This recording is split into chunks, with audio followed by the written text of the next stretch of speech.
is it essential that everyone should undergo a period of asceticism in order to attain Nibbana?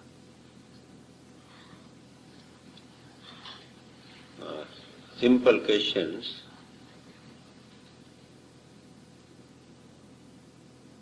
Ascetic life. Before his enlightenment, the Buddha was known as ascetic Gotama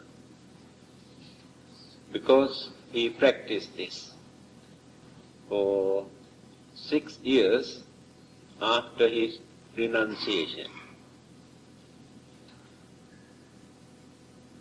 In India, every existing religion encourages and advises people to undergo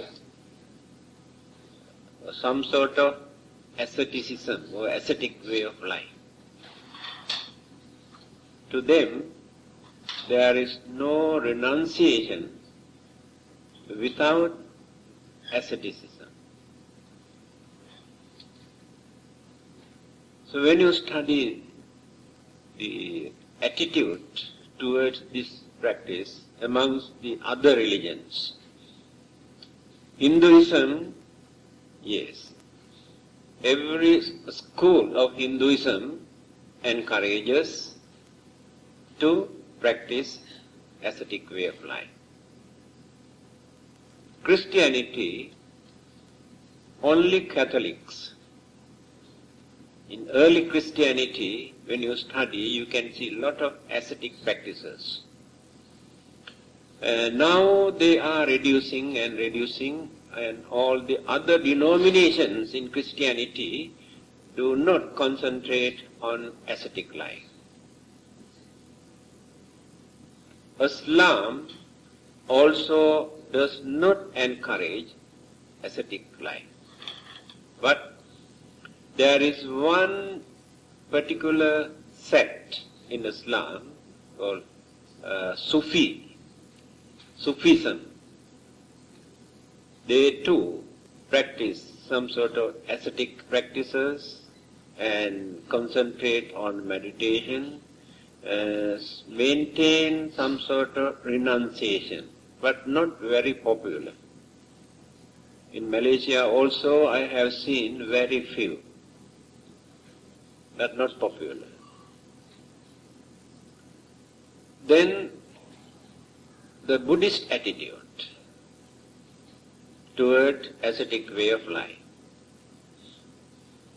Although Buddhism was originated in India, amongst all the other existing religious denominations, the Buddha did not emphasize or highlighted ascetic life as the most important aspect for a person to be religious or to be pure or to find out final salvation or nirvana. That is why his teachings or the dharma or religion is known as middle path. Middle path means not to go either for asceticism or self-mortifications and indulgence. Avoid both. Then it is called middle path. But some people cannot understand what this middle path is. In the first sermon, Dhammacakka Sutra, Dve me bhikkhave anta pabbajitena nasevitabba yochayang kamesu kama sukhallikāna yogo hino gammo potujjaniko anariyo anatta sannito. This is the way how the Buddha has explained the asceticism that people practice by torturing their physical body he did not encourage or acknowledge these practices which are more essential for a person to be religious or to be pure, if not to attain nirvana. Again, Kama Sukhallikkhana Yogo. At the same time, not to indulge too much, not to enjoy too much, not to devote time, their whole life, just to please their senses, to provide requisite to entertain, but not for their survival. Certain things we regard as necessities because they are important for our living, for our survival. But there are many other things which are not important for our living, but just to entertain. And this entertainment can mislead us, can neglect all our duties, responsibilities, and the purpose of life. Then in the end we will become slaves to those entertainment. This is the danger of it. So, if you know how to lead a moderate way of life by taking normal food and dress and shelter and transport and certain cultural practices which are important for our human emotion. If you go beyond that, then slowly you go on violating so many moral code, then get into immoral practices, get used to them, then neglect, then forget your human dignity, responsibilities, then abuse your human intelligence. This is the danger. What is happening all over the world today, that people have gone beyond this limit. They are now struggling, fighting, quarreling, killing, disturbing others, not for their survival, but to gain something, some power, authority, income, worldly thing for their pleasure. This is the advice. So, ascetic way of life, when we analyze the way how they practice at that time, we can understand that they actually have forgotten that they were human beings.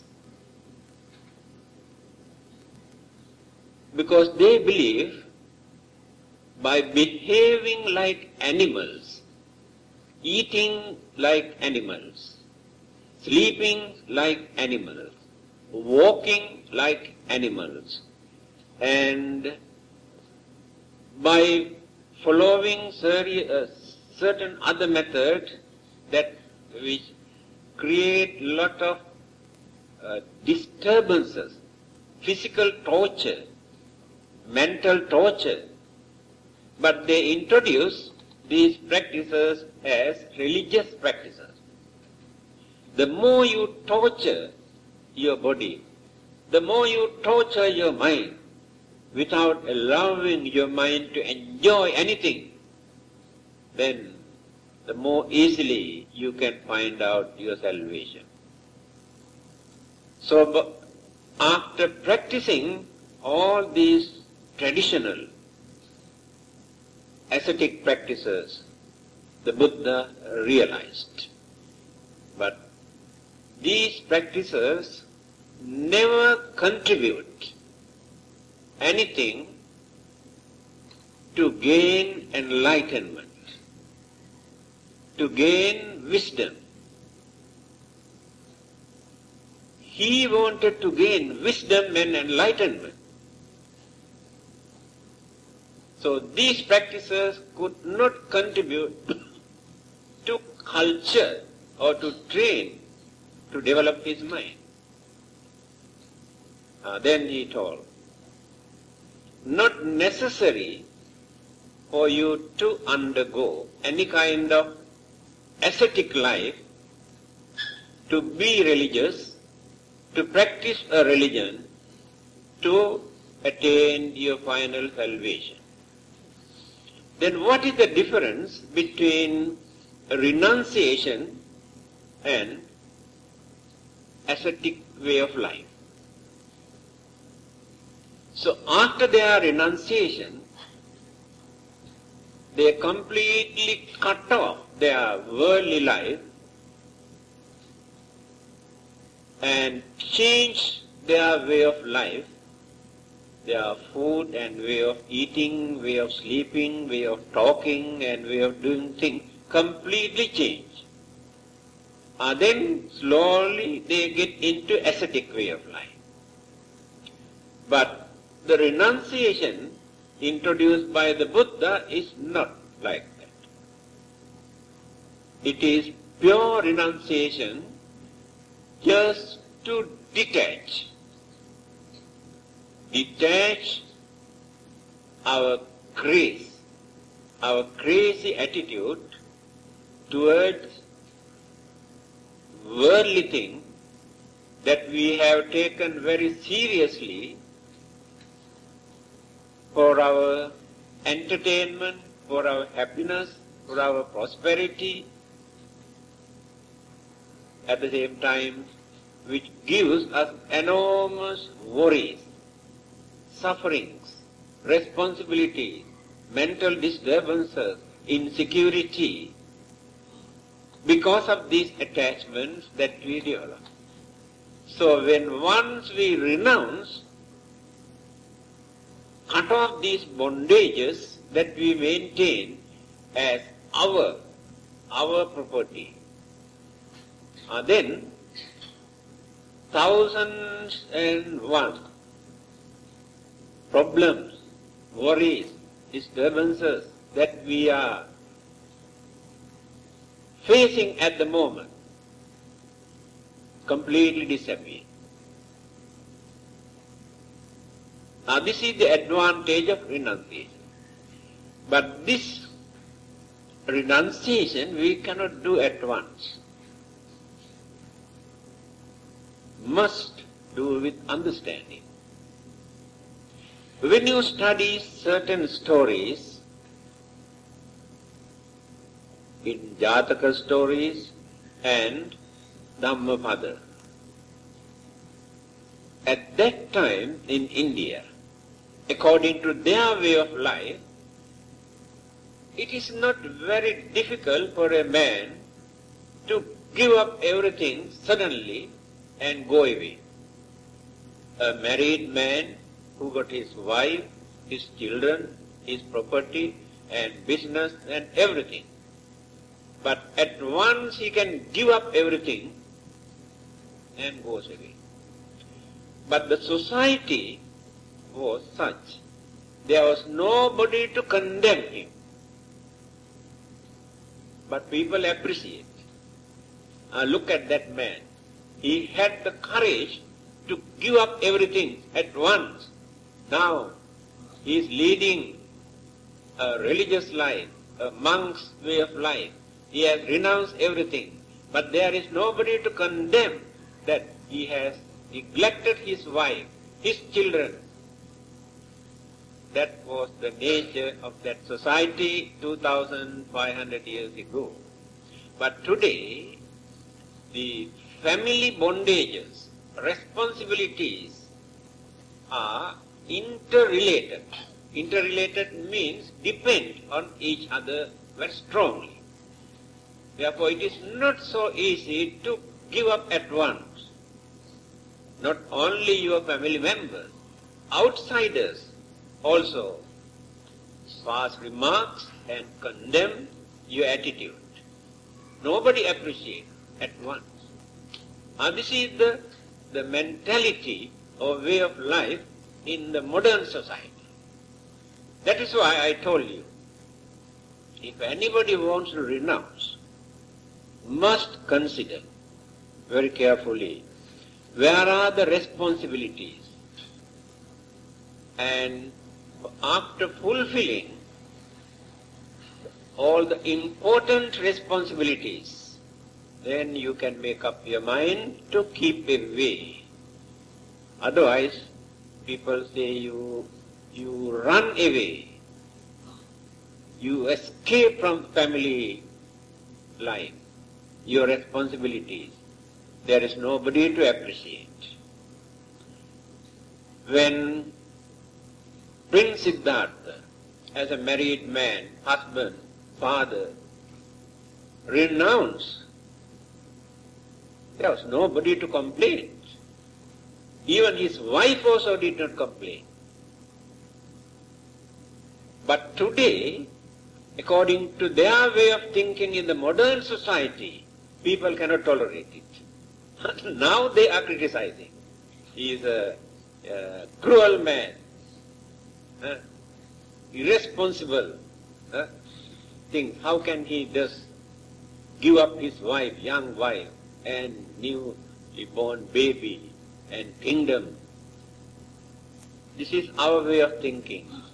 But at that time, even his wife thought it is my duty to give him moral support, cooperate by following his way of life. She also changed her way of life, not to enjoy, not to use jewelries, not to entertain too much, by following husband's way of life. That understanding was there. So now you can understand the Buddha's attitude. He also advised the monks not to accept or accommodate anybody, whether young or old. There is no age limit for that. If anybody come and tells that he or she want to become a monk or a nun and want to renounce, not to accept this person at once without studying, observing, whether he is under somebody, under parents or guardians, whether he is married or whether he got boyfriends or girlfriends, whether he is indebted to others, whether he is serving in the army, whether he is a criminal who has committed a lot of offenses, whether he is trying to run away from all those things. So simply, we cannot ordain anybody at once. We have to study all these things. If he is clear from all these problems and responsibilities, then can accommodate. These instructions were given by the Buddha. So renunciation and asceticism, actually these are two things. First we renounce, but we can maintain this renunciation, this way of life, without practicing asceticism, ascetic way of life. That means without going to extremes, without torturing, by leading very simple, very humble and normal way of life. So, it is not compulsory and it is not the most essential Buddhist practice for a person to attain final salvation or nirvana.